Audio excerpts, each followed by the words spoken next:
Hello, and welcome to the symplr Education Series webcast.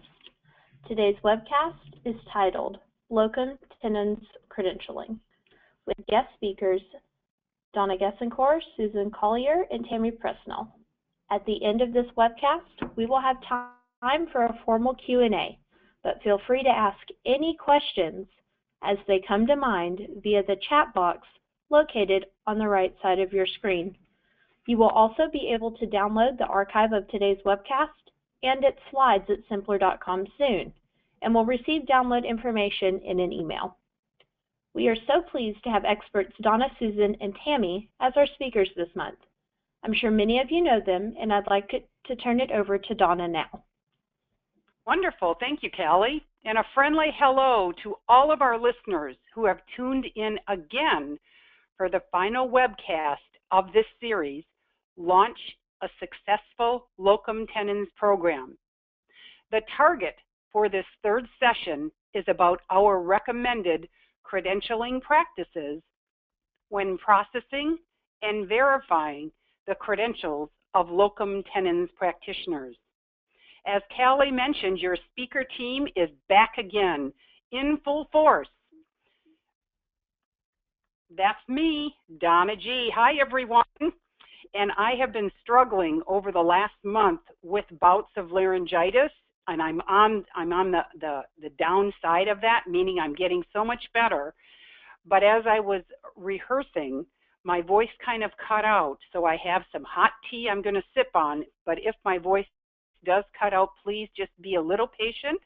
I'll take a sip of my tea, and we'll be good to go.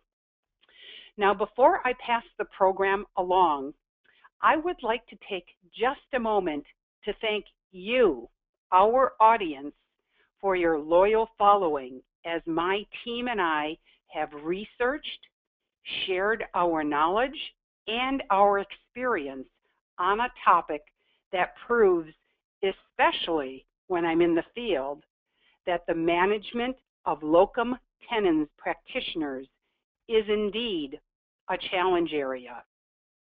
Your speakers, Susan, Tammy, and I, hope that our willingness to tackle a topic that can be very politically sensitive, oftentimes confusing, and frequently results in the need of quick action by you, has been received with our intended goal to educate, inform, and encourage you to explore the nuances when working with the quality locum tenens agency and how working together really can simplify your process without compromising quality.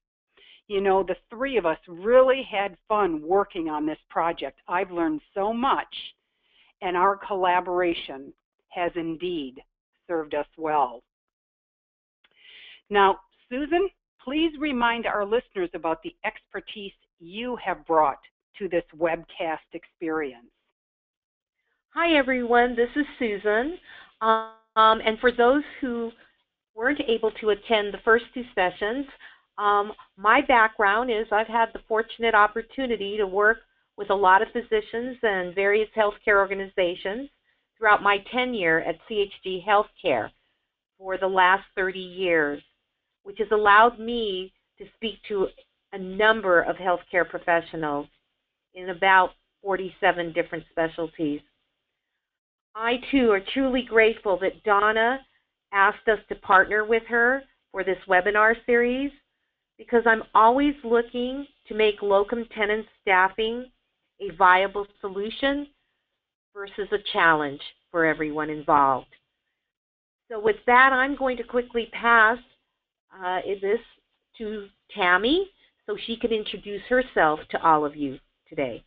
And Tammy, before you speak, may I please describe to our audience that I really do view you as the boots on the ground MSP, because I have personally seen you effectively manage these locum tenens practitioners and your process.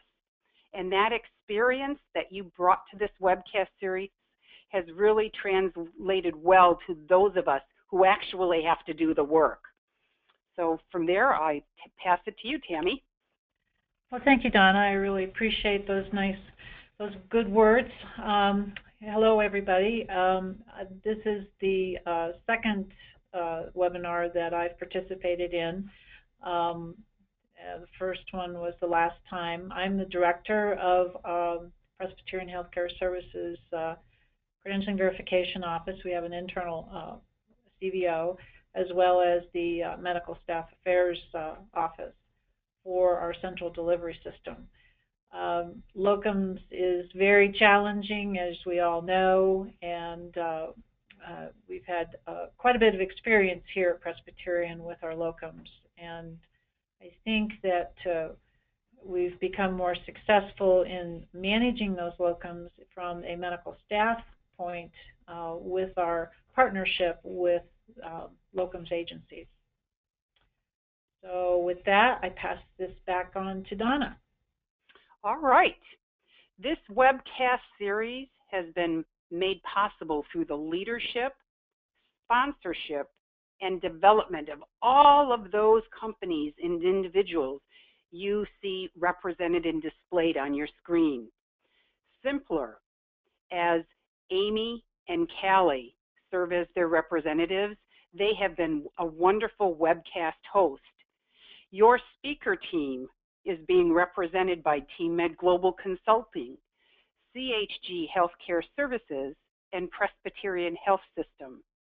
And of course, we, our speakers, and every participant on this call throughout this series, we want to extend a special thank you to the TISMUS organization for sponsoring this series for NAMS CEUs. That is so cool. So see, really, working together really does equal influence. Another thing that is really equally cool is that your speaker team, dedicated to our industry and the development of MSPs, well, we have donated $500 of our speaker fees to benefit a loyal listener, meaning one of you on this call today, by sponsoring your registration to attend the upcoming NAMS Education Conference in Boston, Massachusetts. The conference dates are September 17th and to the 21st. So stand by until the end of the program, and you will then be able to participate in actually selecting who that recipient for this registration scholarship will be.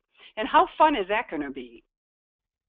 All right, so moving into the actual meat of our program, how are we going to help streamline your practices relating to your Locum Tenens program?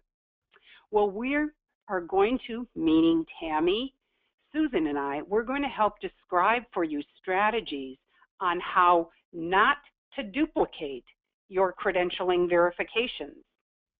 And then we're going to give you tips on how to expedite the placement of these Locum Tenens practitioners.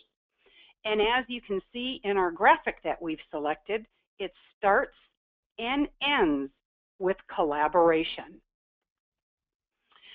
So when you are in need of a Locum Tenens placement, how can you be sure you are really finding the right fit for your organization? A physician or practitioner who possesses competent clinical skills, who is respectful of existing staff, someone that understands how to quickly integrate into that organization's management structure, complements their mission statement and strategic plan, and frankly, has a likable style and demonstrates compassion to the patient population. Well, as we learned last month, not all Locum Tenens staffing agencies are the same. You want to be able to look for agencies that practice good business skills, good business practices, but also you want to, by the recipient or the receiver of various practitioner resumes or CVs, it will be very easy for you to determine, are these quality candidates that are being sent to my organization for consideration?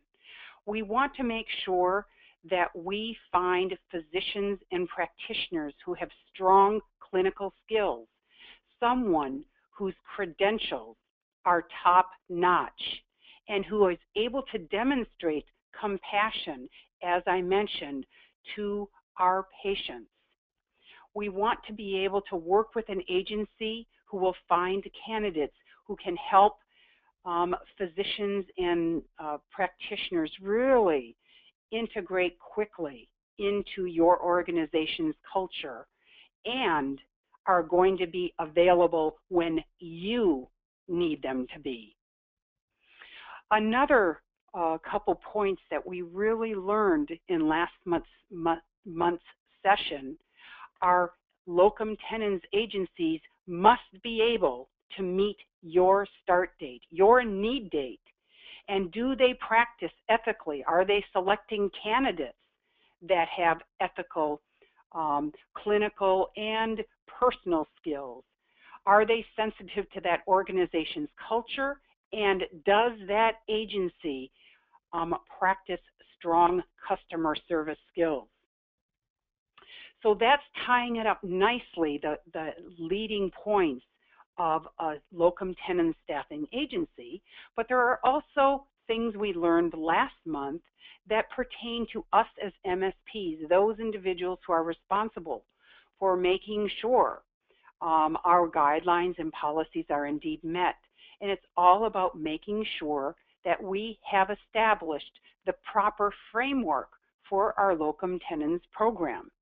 And that really begins with having policies and procedures that address how you are going to be managing that locum tenens practitioners, how that locum tenens practitioner is going to be incorporated into that payor enrollment process. So the services that they're providing are indeed going to be compensated. And then what type of credentialing and privileging practices are going to be outlining the expectations for those practitioners and the onboarding or that orientation process.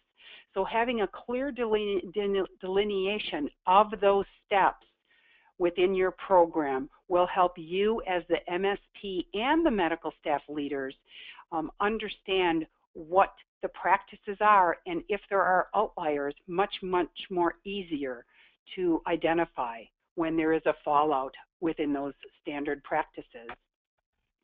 We as MSPs also learned some baseline expectations relating to credentialing. Things as simple as medical staff qualifications.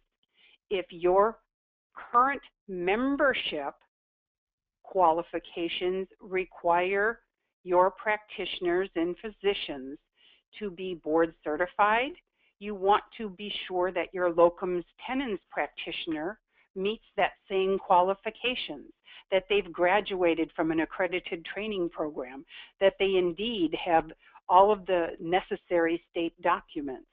So you'll want to make sure that your program is designed with one standard of practice whenever possible. The second thing that we learned, not only in session 1, but also session 2, is the importance of submitting a complete application on those practitioners. And I do have a special note regarding a complete application, but let me continue on with this baseline of expectations, and we'll circle back around to this item number 2. We also, as I mentioned, want to make sure as a baseline that these practitioners have evidence of state licensures and DEA as determined or as required by the position that they are going to hold in your organizations.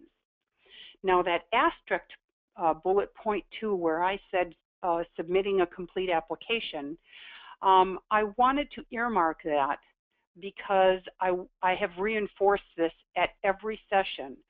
Practices may vary.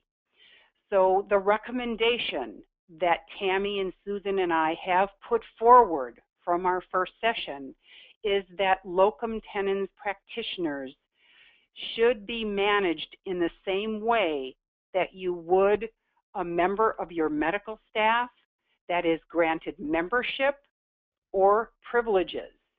Now, if your current process does not require that, and you have an abbreviated application and you process them through the temporary privilege process, as I confirmed with Joint Commission, so long as you have a delineated process that does not function outside of the intent of temporary privilege, that is acceptable, but your process must be delineated on how you're going to manage those locum tenens practitioners, and you must be following what your process describes. And I know the pushback that I've gotten from our audience members, and not a lot, but enough to make a special point here. Donna, gosh, it just seems like poor business practices if we have to require a doctor who's going to work at the hospital knowingly for maybe 2 weeks that they have to fill out a full application. And I totally get the logic of your thinking. If your requirements indicate that they have to fill out a full application, then they have to fill out a full application. If your process describes an abbreviated process, then again, that is acceptable. The business side of Donna wants to find a permanent solution for those of us who are trying to find a more efficient way to manage these practitioners. However, I can tell you my experience in the field, and as I've researched this topic, the majority of our colleagues are requiring applicants for locum tenens to complete a full medical staff application. And that's the reality of what I see the practice being, and that is why we have been so strong about making that recommendation. But again, if you have different policies that dictate your practice that differ than what we've just espoused as our recommendation and as I've just described, I respect that. And when I come on site, if I recognize that that is happening, if you have the delineated process, that's cool with me. And I would, for your own protection, however, make contact with your accreditation body to be sure that what your process is describing is indeed compliant with what your practices are. Tammy or Susan, before I move on to our next slide, any other perspectives that you want to offer about this sometimes political issue?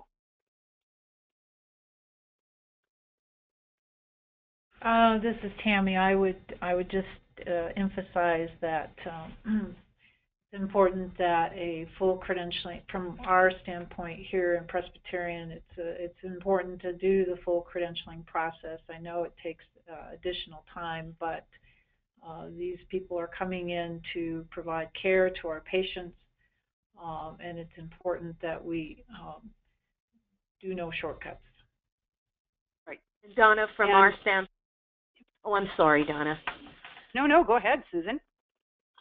And from our standpoint, we, as you stated, we see it from anywhere from doing a more modified credentialing process with a locum tenens to what Tammy's organization does with every locum tenensum. So we just see all variations.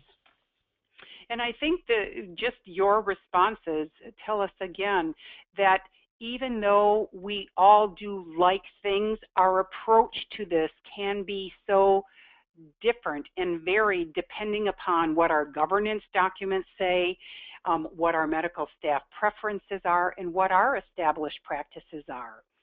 So this information that we provided at least gives you, the framework to feel confident in how you're moving forward. And in regards to not cutting corners, as we move into the program, and we're really talking about the credentialing verification piece, I will just touch on teeing that up by saying there is no need to duplicate. So if your Locum Tenens agency is doing already some of the verifications, there would not necessarily be a need for us as the hospital MSP to repeat some of those verifications. But again, Tammy will get into more of those specifics, but there is a way that we can streamline that component without, again, compromising our quality.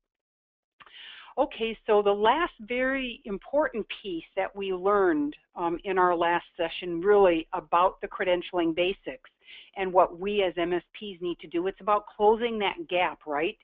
So if your state requires practitioners to have a controlled substance registration, well, again, your Locum Tenens practitioner would be required to possess that same document.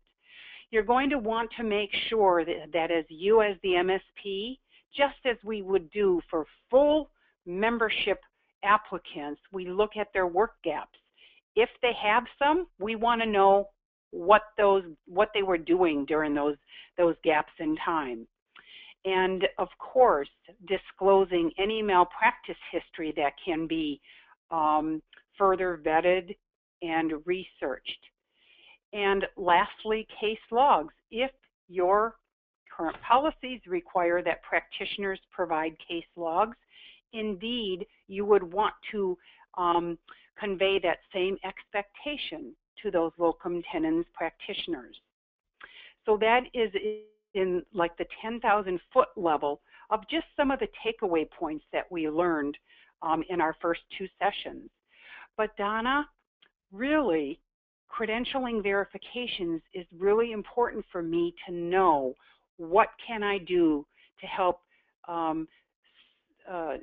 streamline or to help improve the efficiencies of how I'm currently managing these Locum Tenens practitioners.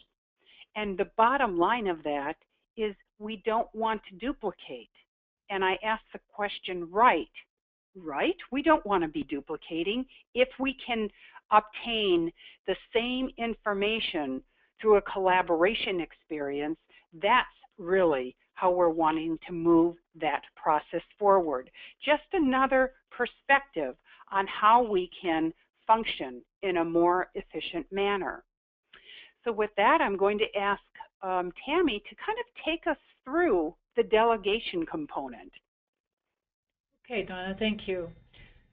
So our organization for many years required that locums would apply through our process, fill out our application, and medical staff affairs or our CVO would process the application to meet our standards.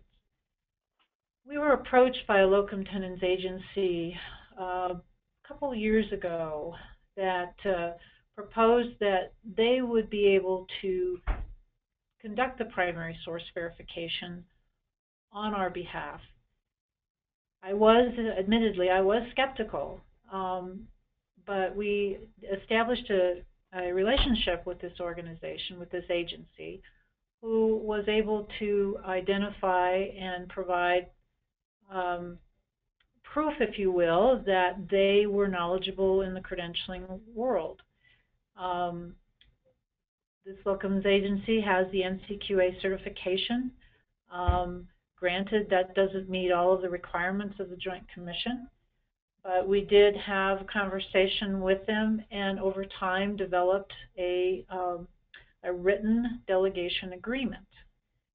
And we identified the components of the process that the agency's credentialing staff would be responsible for. We identified how they were to do or conduct the verifications, what those sources would be for the verifications, and the methods. This delegation agreement, of course, took a lot of review on both parties' parts through both of our legal departments, and so we've had this in effect since April of 2015. One of the things that we really focused on was the actual credentialing application. Everybody feels that their application is the best application usually. We did take a look at the locums agency's application, compared it to our own. Did it meet our needs? And so we agreed that we would accept the locums agency's application. This provides some benefit because of the locums agency's relationship with the locums provider that they're trying to place. We also looked at the verification forms that the locums agency utilizes in the processing of the applications. We decided that for the most part their forms met our needs, but we asked them to utilize our peer reference form because of the particular questions that we had on it. So the form was provided to the locums agency, and they utilize that when they're processing an application on a locums for our organization. We provided the privilege forms as needed, and so this relationship is very effective in that the locums agency is taking on that responsibility. They're able to get a response from the locums provider in a more timely manner. Once they've completed the application, then the application in full with all of the primary source verifications is forwarded to our medical staff affairs office and is reviewed for its completeness and if there's any red flags. So it's, pick it up and we move it on through our processes. Another thing that we chose to do differently rather than having the locums agency do is that we require a criminal background check. We have an established relationship with a program with our organization, and so the locums agency will take the authorization or the release form, get it signed by the provider, and then send it back to us so that we're able to pursue getting that background check. So the process, it was a collaboration. We've spent a lot of time in terms of discussions. We have a weekly meeting with the agency to review the status of locums that are in process. We also, in terms of the verifications, we do our own National Practitioner Data Bank query. We do not delegate that to the agency. Now, some of the challenges of locums, just in general, I had the opportunity after the last seminar to speak with a couple of individuals who were asking me questions with regards to our assignment, if you will, of these locums providers. Many bylaws will indicate that, temporary privileges, 120 days, then they expire. Some people are having frustrations because they need these people longer, so what do they do? Do they extend that process? Do they make them reapply? So our practice here at Presbyterian is that we are hopeful that these locums providers will stay on for a period of time. We do have some locums that have been on staff for 2 years, 3, 4, 5 years. So we take them through with a full application and we grant them privileges. We don't grant them membership. There is a difference between membership and privileges. Our bylaws specify the differences. And so we grant them privileges for a 2-year period of time in most cases. That way they're on staff, or they have the privileges, they can be called upon 3 months down the road, and so we take them through a reappointment process if they continue to stay with us. So the other challenge, one of the other challenges, of course, is the FPPE, the Focused Professional Practice Evaluation. Our expectations are that they will follow those same requirements as a full member of the medical staff in the same specialty. We communicate with the agency to let them know that these are our requirements. So we've sometimes there are, it's frustrating. Sometimes it takes maybe a little longer for them to meet those requirements, depending upon how long that they're actually assigned to work in our facility. So with that,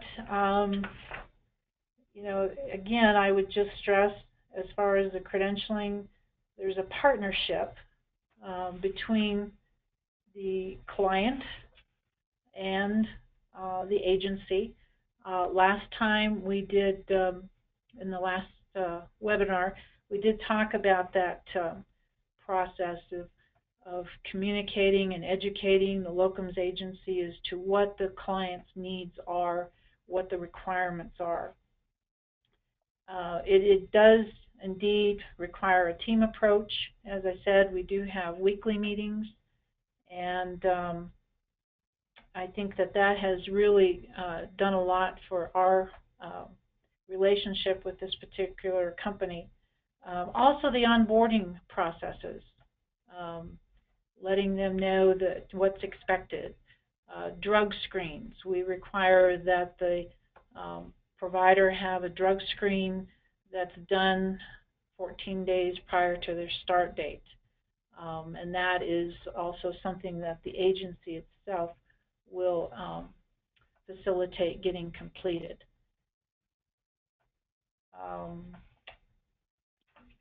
I think that I've covered everything. Donna, did you have any I have thoughts? one question, yes. If you could kind of circle back around very briefly, because we do know that many organizations are using locum tenens practitioners in an inappropriate way.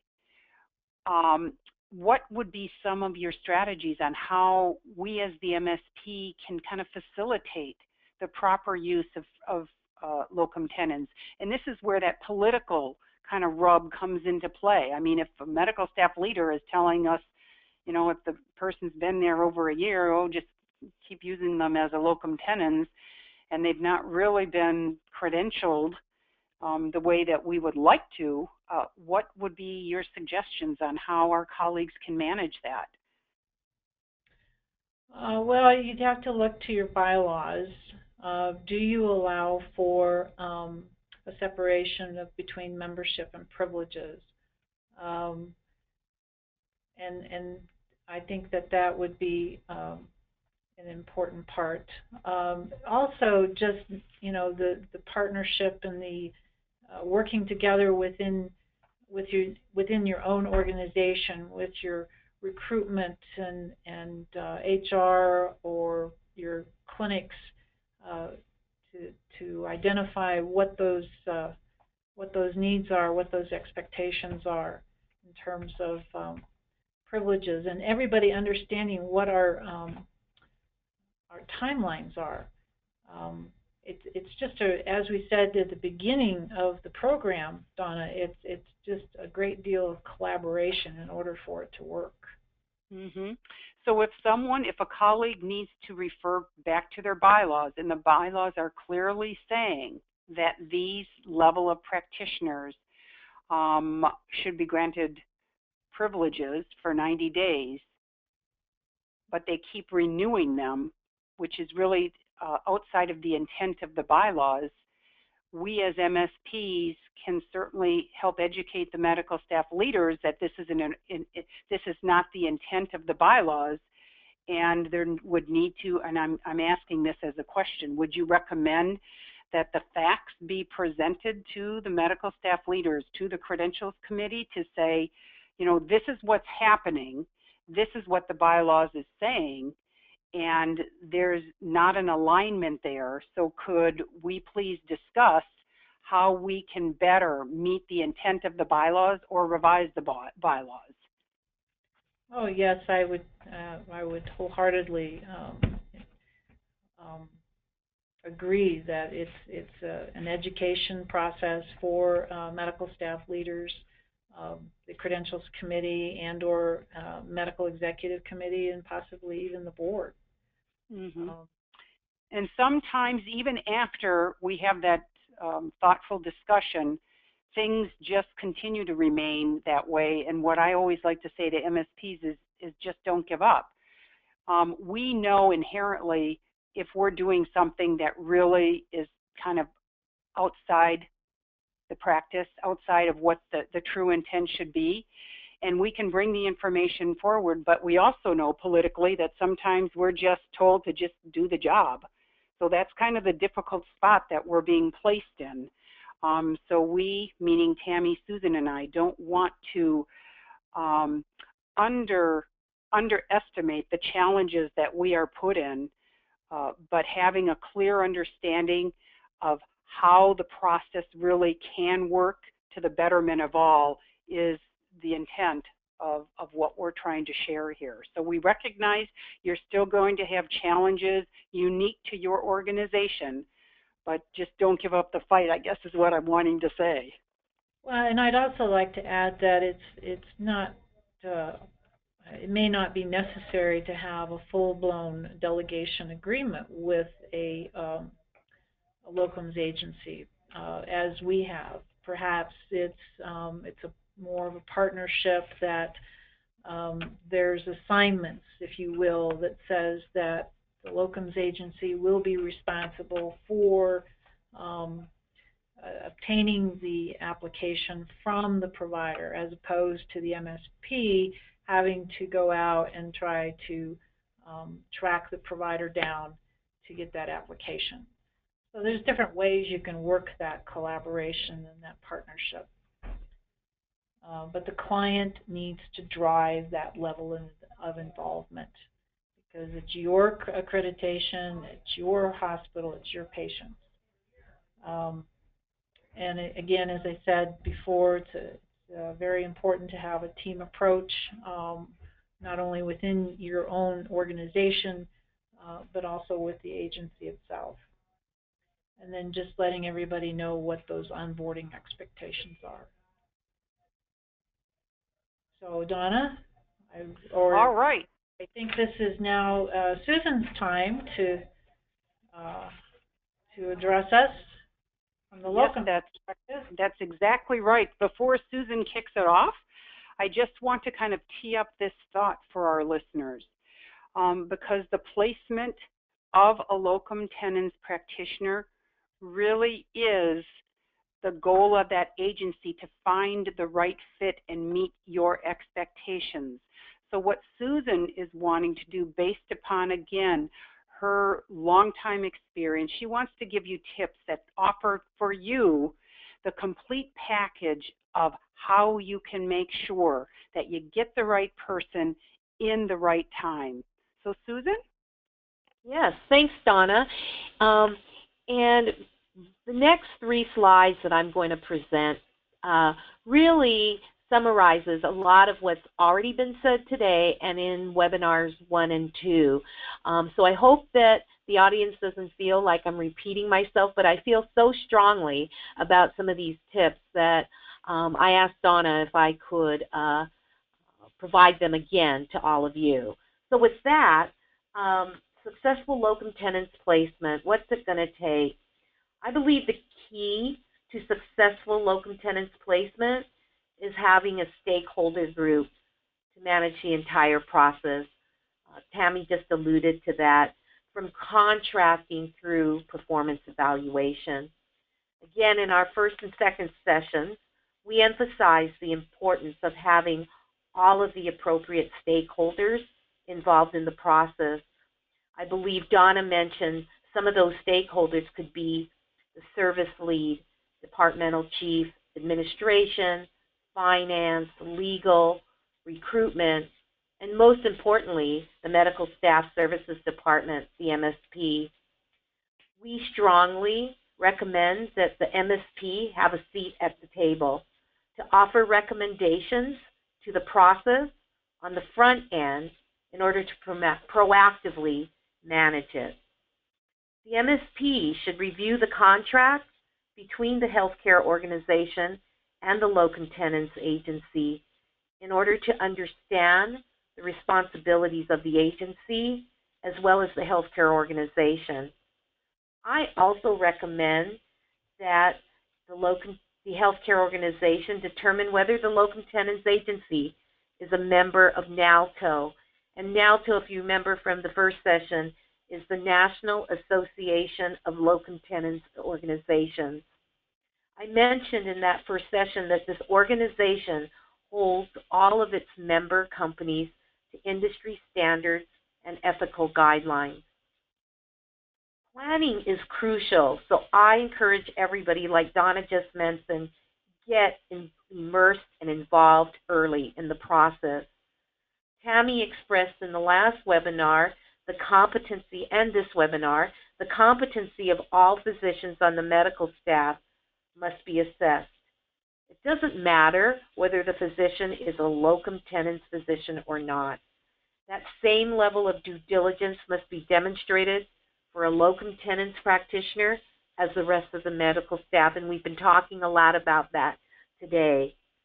Failure to do so, as we all know, could result in increased liability exposure for everyone involved.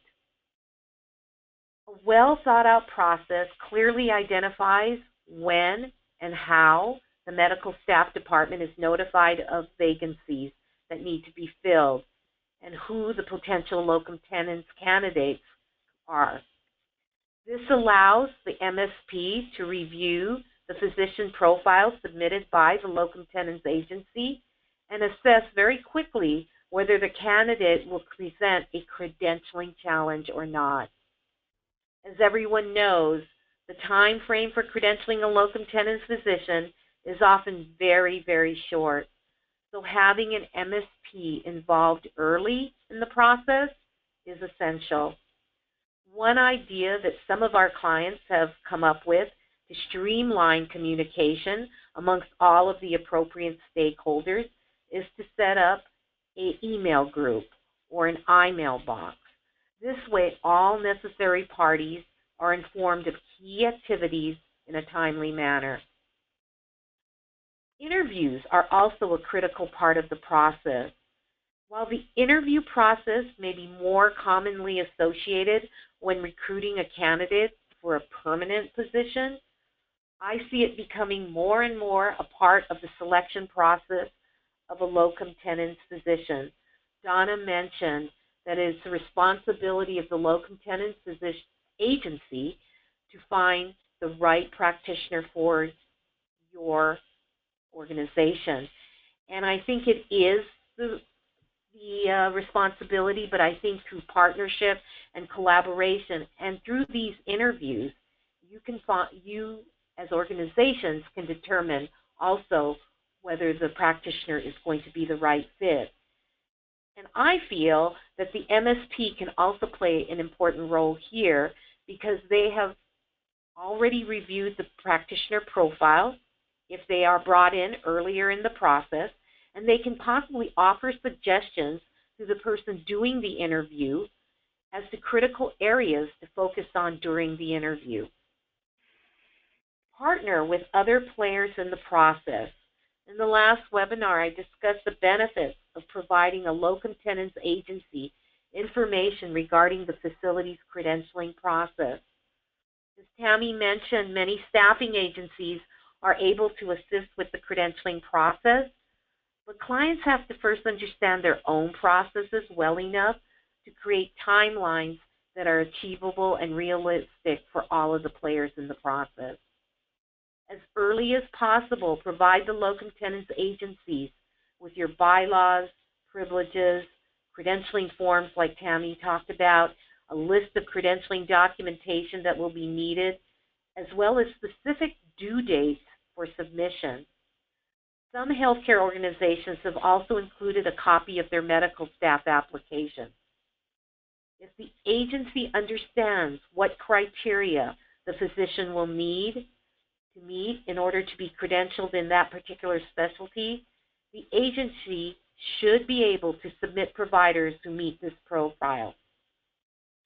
Donna already covered this earlier, but the hospital should communicate to the agency their board certification requirements, acceptable number of malpractice cases, required number of years in a particular specialty, how current the doctor needs to be, criteria regarding disciplinary action history, minimum number of procedures performed within the last year or 2 years, numbers of professional references, etc.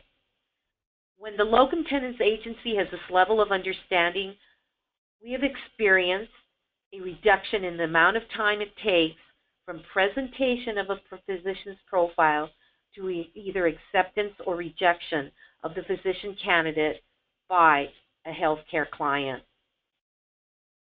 I can't emphasize this enough. Build personal connections with the Locum Tenens agency staff. Get to know the agency's credentialing specialist and recruiter. Many Locum Tenens agencies have specialized teams with years of credentialing experience that can assist the hospital MSP. Much of the information that the facility will need as part of their credentialing process is or has already been collected by the Locum Tenens agency and stored in a secured electronic format. So reach out and let your agency help you. Recently, one of our Locum Tenens subsidiaries partnered with a client for a lean event which focused on improving the turnaround time for credentialing applications. And I just want to share with you some of the actions that came out of that event. During this 2-day workshop, several opportunities were identified, and some of these included, 1, creating a standard credentialing application, similar to what Tammy described happened with her experience with the Locum Tenens agency as they pursued a delegated agreement.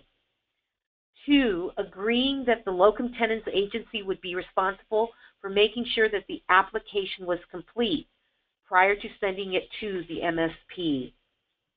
3, allowing the Locum Tenens agency to assist with completing some of the healthcare organization's internal forms versus the MSP reaching out to the physician or the facility recruiter.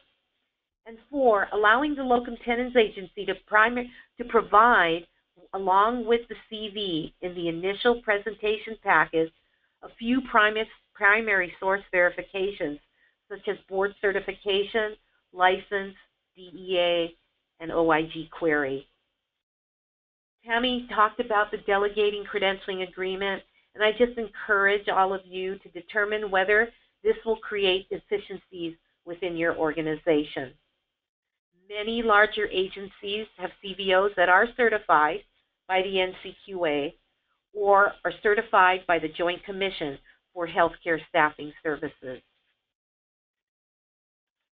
So as we move to the next slide, successful onboarding.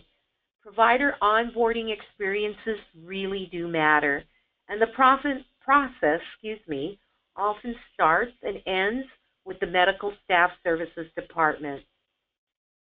Every healthcare organization is different. Therefore, a solid onboarding program for Locum Tenens physicians can make a huge difference to the overall locums experience. In most organizations, onboarding includes the introduction process, which is owned by physician recruitment. But from this point, the onboarding responsibility is transferred to the Medical Staff Services Department to orient the provider to the application process. Other usual suspects of onboarding include EMR orientation, facility tours, meeting the key stakeholders within the healthcare company. Understanding the client's expectations is also really critical. I mentioned in the last webinar that we have talked to thousands upon thousands of physicians and have held focus groups. And through all these focus groups, there have been some common things that the physicians have suggested in terms of their onboarding experiences to make a win-win assignment for everybody included. And some of these quickly include, 1, preparing a welcome packet in advance that includes information about the organization, such as the facility site map, parking instructions, door key codes, ID badge instructions, EMR login and password. All of these seem sort of common sense, but to a locum tenens physician who has never been to your facility, these are extremely important to have. Discussing and planning EMR training. Some of our clients have requested that the physician come a half a day early prior to the official start of the assignment to get that training. Others have sent that training in an electronic module so that the physician can review it prior to their first day on the assignment. Share a photo and a short biography of the locum tenens physician so that people in your facility know that the physician is arriving. Arrange for at least 1 day of training overlap, if possible. Sometimes this is not possible, but if this is possible, it allows the locum tenens physician to have a chance to shadow the departing physician. Planning a facility tour and in-person meeting of key facility stakeholders is also key.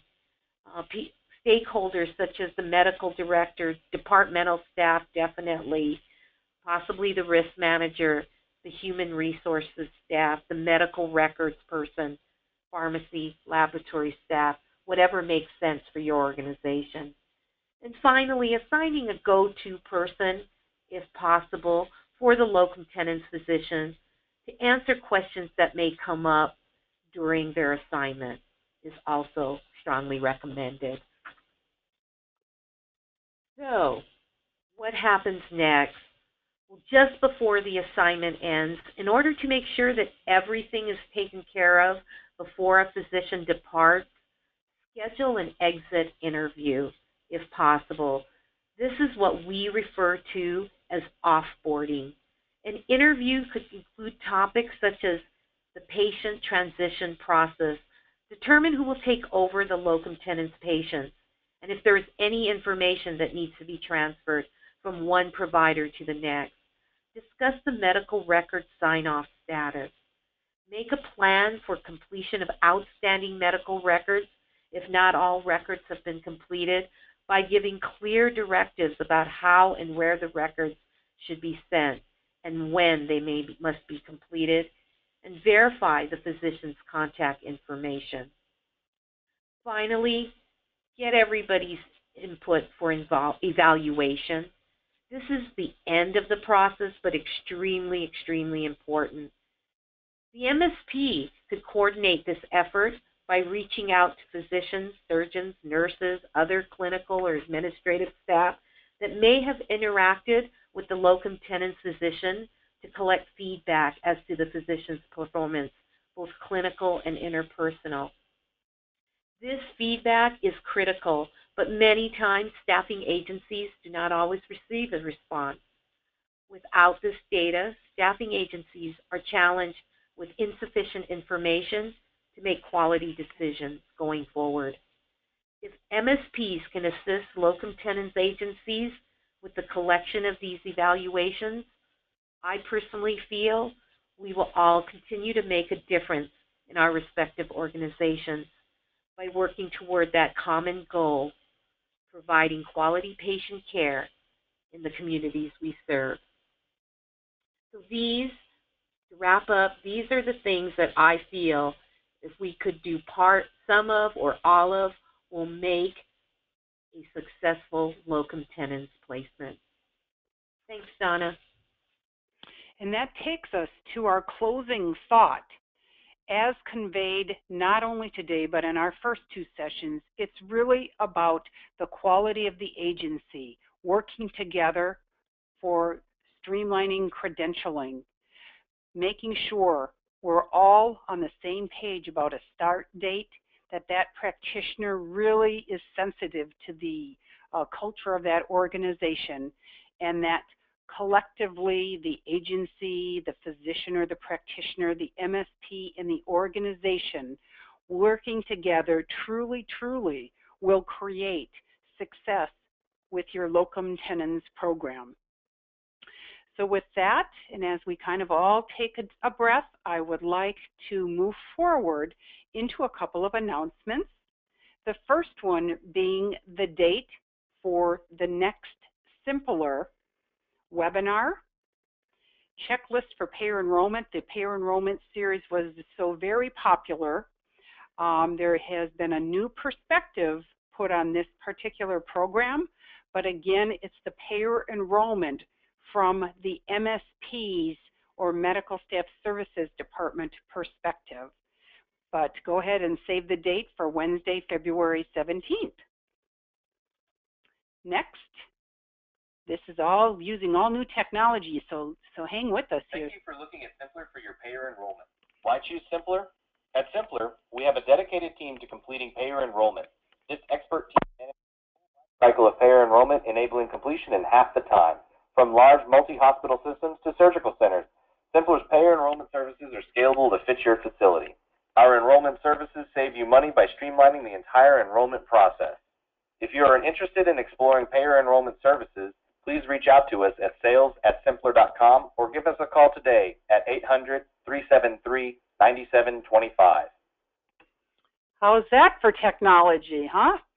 All right, well, thank you for that word from our sponsor from symplr. And now it takes us actually to your help. We need your help in selecting our scholarship winner for attendance at the NAMS conference. So if I could please ask for your help regarding a number, selecting a number between 1 and 293, if you could please enter the number in your dialog box. The first 5 numbers that are entered, we will match those or align those with the registration list. And the first contact, if they are planning to go to the NAMS conference, they would be the recipient. If they are not planning to go, then we'll move on to person number 2. So again, using your dialog box, enter a number between 1 and 293. That's how many registrants we had for today's program and participants. And we will take it from there by mapping that to our registration list. And in our post-program materials, we will announce who the recipient for this scholarship will be. All right, moving us to, what time are we? About 2 minutes out. I'm going to ask Callie, do you have any questions for us? Yes, ma'am. We actually had a couple roll in. I would like to also say to everyone that we have gotten the 5 numbers. I've probably gotten about 57, but we are good on the numbers. Okay, good luck. We will probably, yes, because we will probably not get to everyone's questions. Do not feel like you've been left out. We are going to put together an overall the questions asked throughout this entire webcast series. We are going to put it in a PDF, and it will be on symplr.com within the next 2 weeks, I would say, in our resource library. So please keep that in mind, and we are so sorry that we're not going to get to all the questions today. How about we do one? Let's see. Would you use a locum tenens agency who only assist with credentialing? One agency says they only make sure the provider can be insured under the agency's policy. I think this leaves a lot to be desired. This is Donna, and my response would be do comparison. If that's the agency and they're limiting the kind of support that they're providing to you as the customer, I would reach out to another agency to see what their services and their scope of services would be. But Susan and Tammy, other perspectives? This is Tammy. No, I would agree with that, Donna, that that sounds like it's minimal services, so it's good to do a comparison because there's a number of agencies out there that I'm sure that could provide more services in terms of helping to get someone processed.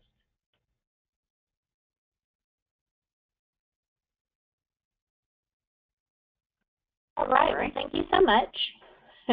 I would like to thank everyone for joining us today, especially our guest speakers. Y'all, is there anything y'all would like to say in closing? Oh, this is Donna. I have nothing more to add than what I hadn't already mentioned in the beginning of the program. It's our listeners and the ideas from our audience that really help support ongoing education to our industry. So just keep the ideas coming.